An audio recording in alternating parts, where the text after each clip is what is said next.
မင်္ဂလာပါ24volt 20 ampere လေးတစ်လုံးဒီနေ့ရိုက်ထားတာရှိတဲ့တခဲရောက်တဲ့တခဲကုံသွားပြီအရေးပေါ်နောက်တစ်ဖာတော့ပြေးယူရတယ်ကိုလက်နဲ့ကိုပါကင်ဖောင်းမယ်ဆိုပြီးတော့2900ပတိဖာက2900ပတိဖာပါကင်ဖောက်ရတာအရသာရှိရဲ့ဒါပေမဲ့ပါကင်မဖောက်လိုက်ရအောင်ဆိုင်သမားကတခါတည်းဖောက်ပြီးစစ်ပေးလိုက်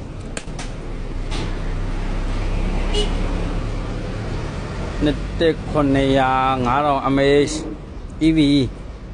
10အခုနောက်တစ်လုံးထပ်ရိုက်မယ်အော်ဒါတက်လာလို့အခုပဲအော်ဒါတက်လာလို့နောက်တစ်လုံးရိုက်မယ်ဟာကကြတော့ဟိုဟာ36volt 20ဒါတခဲလေးလာထည့်ပြီအလုံး40လာထည့်ပြီလားတခဲအလုံး40စီမယ်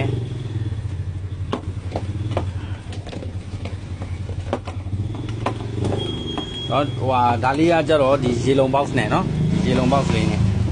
ရေလုံးလေးမှာ customer ကိုယ်တိုင်ထိုင်ဆောင်လား customer ကိုကြီးကိုယ်တိုင်ထိုင်ဆောင်မနက်6 နာရီတည်းကဟိုလမ်းမှာစပိန်ထိုးရက်သွားလို့တဲ့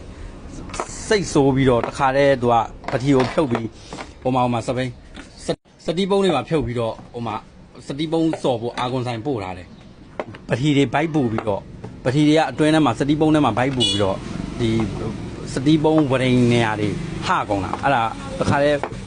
ပို့ထားတယ်အနောက်မော်တာတွေဖြုတ်ပြီးလှုပ်တယ်ဒီမှာပတိကိုလည်းကြည့်ပါအောင်ဒါဒီပတိအကြီးကနေပတိတစ်လေးမွေးတော့မယ်နော်ပတိပုံတောင်လည်းကြည့်အောင်ဒီပတိကိုဖြုတ်မယ်ဒီမှာလီတီယမ်ဆင်မယ်မနက်6 နာရီဆိုင်မဖွင့်သေးတာကိုအိမ်ကိုရောက်လာပြီးအိမ်တကားလာခောက်ပြီးတော့ကျွန်တော်အိပ်ပျော်နေတာကိုလာနှိုးပြီးတငယ်ချင်းကတ်စတန်မှာပေါ့နော်ကဲအဲ့ဒါလေးလာပြပေးတာပါကျွန်တော်ရှိမှာလက်ရှိတဲ့လီတီယမ်တော့အော်ဒါတက်လာရင်ရမယ်ပေါ့နော်ကဲမှာကျင်တယ်ဆိုရင်25လစ်93323ဖုန်းနံပါတ်ကိုဆက်သွယ်ပြီးမှာယူလို့ရပါတယ်တိတ်ချလေးလုပ်ပေးပါလေနော်ဒီမှာကျိုးတိတ်အထက်မီးကန်တိတ်တွေရောဒီအောက်မှာကြည့်ဒီမှာမီးကန်တိတ်တွေခံလာတော့လား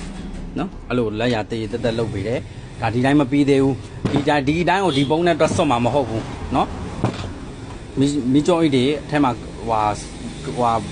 အပူကန်ကာဘာတွေခံအောင်ပါနော်โอเคအားလုံးပဲကျေးဇူးတင်ပါတယ်